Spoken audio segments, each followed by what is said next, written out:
The National Vigil for all victims of gun violence is led by the Newtown Action Alliance. It takes place every year in Washington, D.C., not only to remember the lives lost in Newtown 10 years ago, but all of the lives lost to gun violence. The last 10 years have not been easy, but living my life honoring the victims has helped. 17-year-old Jackie Haggerty was in second grade at Sandy Hook Elementary School on December 14, 2012, a survivor of the school shooting that took place that day. She shared her story at the National Vigil for all victims of gun violence in Washington, D.C. Wednesday evening. It was impossible to imagine that 26 innocent lives were killed in the same building I was in. There were moments in that classroom where I sat, worrying that I would die.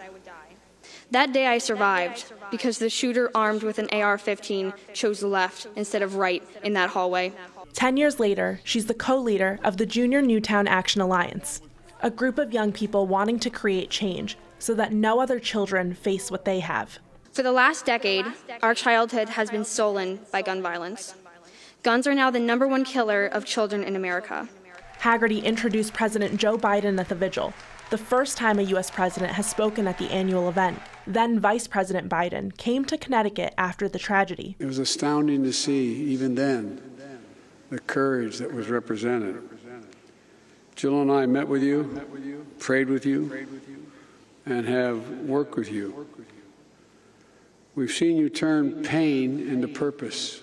Wednesday's vigil, an example of that purpose, as advocates from Connecticut and all over the country came together to call for action to end gun violence. It brings us together to remember and to pledge that we will never forget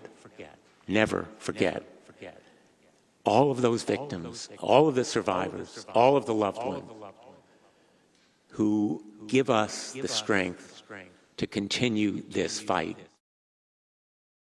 This year, the most significant gun restrictions in 30 years were passed, but the president and other advocates have called for more restrictions to address gun violence, including a ban on assault weapons. In the studio, Gabby Molina, Fox 61 News.